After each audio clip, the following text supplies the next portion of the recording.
Joining us in the studio today is a man who stood at the crossroad of history, Major Shuaibu Bashir Galma, a veteran of Nigerian Army and an eyewitness to the events that reshaped the North and the nation at large, from the tragic fall of the First Republic and the loss of Sir Abubakar Tafawa Balewa and Sir Ahmadu Bello Sardauna, to the dark days of the Civil War. He was there when the old Nigeria ended and the new military era began. You're very much welcome, Major. Thank you very much indeed for having me. So let's walk down the memory lane. Talking about the coup in 1966. Was the coup a revolution or simply a coup went wrong? It wasn't any revolution, but they disguised it in the name of revolution. But before I touch on it properly, that should have that I can only be fair to the history if I give a little bit of the long time background that led to such a situation. What happened was that it was during Ramadan period. There was this big problem because of Western regional election. You understand me? Akintola being from the northern part of Western Nigeria, you understand me? He was not loved by the other section of the West. So, but Prime Minister, they had alliance with his own party, with the Prime Minister's party. So, he was the premier of Western Nigeria, but the people generally there, they were against his rule. So that's why there was this continuous riot, killing of people, burning assets, burning so and so. The Prime Minister got tired. He was intending a day, that very day they were killed. That was the day he was going to announce another, state of emergency in Western Nigeria, because there was one that was declared. That was in 1962, which brought about the administrative rule by, he appointed his medical doctor, Dr. Maje Kundubi, to become the administrator of Western Nigeria, and then to encourage, to strengthen the whole thing. Murtala Mohammed, a young officer that time, a captain, was appointed as Maje Kundubi's ADC throughout that time of this. So the second, state of emergency was to be declared by the Prime Minister on the 15th of January, but he was preempted. It was preempted by that coup. But he got ready to make that announcement. So maybe that's why Akintola, that Friday, he ran down to Kaduna here. He wanted to talk to the Premier. Already the Prime Minister told Premier that Akintola may be coming to you. This is what I'm intending to do. Please don't believe him. But unfortunately, this is what happened. Prime Minister Akintola himself, who put up a fight on that very night, Sir Ahmadu Bello, the known Premier, Chief Festus Okotebo, his Minister of Finance. In fact, I think that was the only cabinet minister that was killed together with the Prime Minister. And that at that very material time, there were this wind of military takeovers that started from Latin, somewhere in South America there, and all these Latin American companies and this. Then it reached our general area here. I think it started with Togo and Dahomey. That is Benin Republic now, which I think their own coups started. I think it took place. Either is one in Togo 1963, another one in Dahomey, that's Benin Republic now, in 1965 or something like that. So it just became a sort of what do I call it? A disease that, a wind that is blowing. That was spreading. So these graduates now, who joined the army and got trained and entered and became officers of various ranks, now felt, look, it's time this type of thing happens in Nigeria. And this is the time.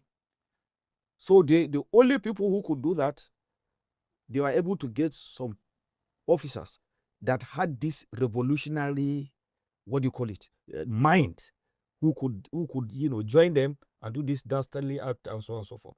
Yes. Who exactly led the Kaduna coup? Because from books we read that.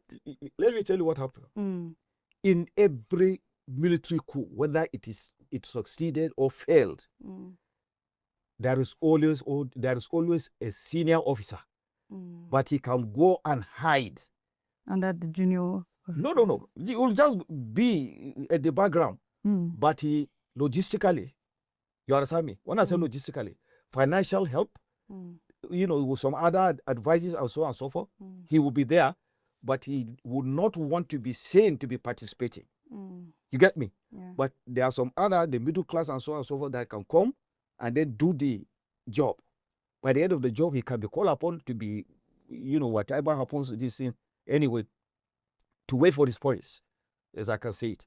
So when we are talking about all what you have been seeing in the book, they say Chukwuma Nzegu happened to be in Kaduna here. He was born in Kaduna here.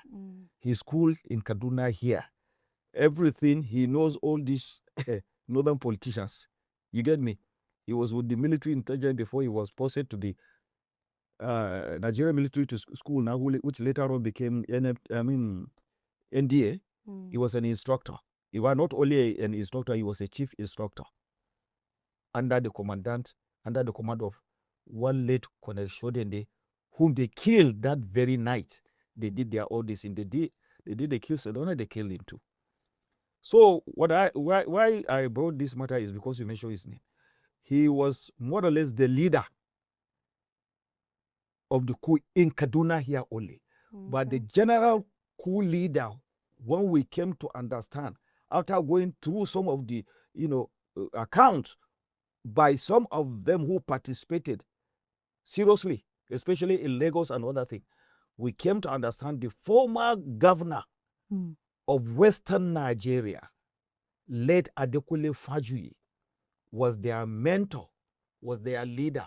But nobody knew, because those people were not tried. If they had been tried by Rossi, court martial, during the interrogation and so on, that, so many facts would have come. But Rossi, because fate had it, that is why he's going to be removed, he refused to try those people. He allowed them to remain inside the prison. So, to tell you who was the leader of that coup that time, as far as I am concerned, as far as the account by Wole Ademoyega, while we struck his own book, he mentioned it. At that time, Adekunle Fajuyi was the commandant of the training depot in Abeokuta. They met with him so many times. He blessed them. He was going home during the Christmas for holidays. Whatever they are going to do, whatever advice they want, whatever, they should be very careful. They should not fail. There are two groups. You understand me? One group that is interested in bringing out late Papa Chief Awolowo from the Calabar prison to come to be brought down to Lagos to be sworn as the leader of the revolution. You understand me? Then there was another one again, the other group, that is Chukuma group, Ifajuana and others. They did not want to have this. But Wole Ademoyega, Victor Banjo, and maybe Faju himself, this is their aim, to bring Awolowo. You understand what I'm saying? So it did not happen at such a time. But if that revolution had continued, that it could have been the most disgraceful. It's already a disgrace, but you will find that all other groups will be fighting themselves, trying to say who is going to be this thing. Because in the account of Wole Ademoyega, he said a plane was dispatched to Enugu waiting for Awolowo to be brought so that he can be brought to Lagos to be sworn in at the DC. So you see this thing. But when we talk, we always say the Igbo groups, so and so forth. Then maybe the Igbo too, they have somebody in mind. They want to do this. Up to now, it has not been rebuilt. So unfortunately, that very night of the January 15th, after so many meetings they have been having with some politicians, top politicians from the south and so on and so forth, they now decided that on the 15th of January 1966, they are going to do this thing. And then they targeted some people. They even targeted some senior Igbo officers who they thought they in fact, who seemed to be going against whatever plan they were going to do. They are not going to support them. So those days, that very day, they included them among the people they killed. And then what they did, the most dastardly act they did was that all the senior military officers, when I say all the most, the combatant senior officers from the north, from Brigadier General Zakaria Maimalari, Lieutenant Colonel Pam, La Germa, what do you call Kuru Mohammed. You understand me? It was only Gawan that was very lucky because he just came so few days before the time, and he was not resident. He had no house that time, so they could not reach him. They didn't know where he was, and so on and so forth. So he basically escaped. He was, as fate will have it, he got spared. His life was spared, and then later on he came to head the country. Let's talk about the Biafran War. Yes. What led to the war? Was it truly about one Nigeria or a ego clash between the Ojukwu and Gowon? This is exactly what happened now. The result of the war, the coup, is what led to the war. What led to the war was that Ironsi, who was saddled with the responsibility of uniting after that Sadly act, he was saddled with the responsibility of uniting the country.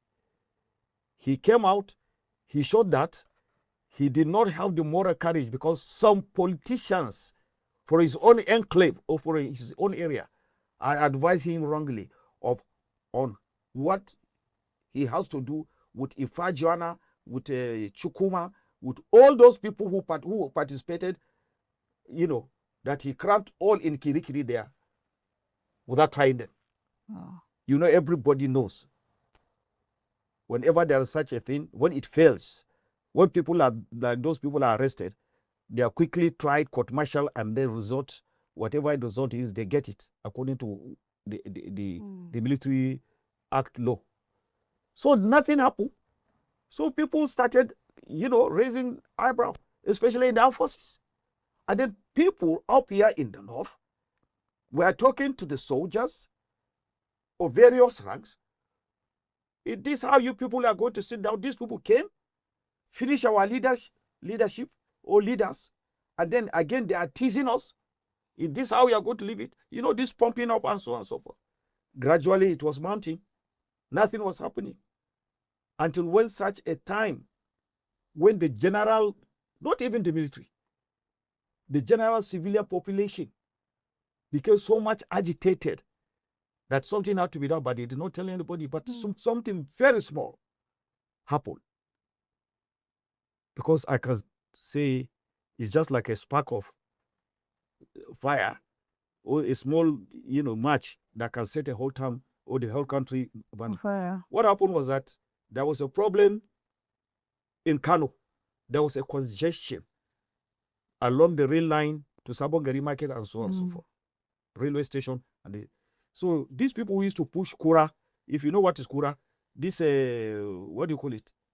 Bigger than Amalek, this carts, but it has 4 tires and so on and so forth. That time, those are the things they use. That time, there were no plenty pickups.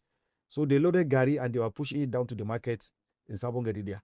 One man came inside, when Igbo man was driving his Peugeot car, I think he brushed the body of the Kura and so on and so forth. Either him or they. So one of them brushed each other. Then he came, he wanted to be harsh on them, because that time the people had generally believe that these people are showing that they are the people ruling the country, so they are not going to listen to anybody. So when he started talking bad to them, people started gathering. Honestly, people start saying, look, this man, if he talks, before you could even continue talking, they have already overturned his car upside down. Oh. The whole north caught fire. The Igbo people became the target. That was the first one. Before you could say Jack Robinson, it has reached Zaria. Zaria. Beside the students, the students that are there, Sabongeri there, and so on and so forth. He caught. Then Kaduna, everywhere does that. At that time, we had a military governor, in the person of General Hassan Usman Katsina, at that time Lieutenant Colonel Hassan Usman Katsina, who tried At that time, Ironsi just finished touring, talking to northern, leaders of thought. They used to call them leaders of thought that time. He would go and talk to traditional rulers trying to this thing. But people are not satisfied. What is happening to the people who killed Sardauna and Prime Minister and so on and so forth? Nothing was forthcoming for him. Until when things like this started happening, until when the crescendo, that was on the July 29th coup of 1966, which people used to tag as retaliatory. It's not any retaliatory. It was just, to show Ironsi that, since he said he had no knowledge of what Chukwuma and others did, he should, why didn't he try them? So the only way to go about it is for Murtala to gather his people, the people, who they thought were happy when the team, when Premier and others were killed, not knowing that it was not so. So that was what happened. So Major was equally arrested and also killed. So this is it. Thank you very much. Thank you very much indeed. We are so happy to have you here. Thank you very much once again, sir.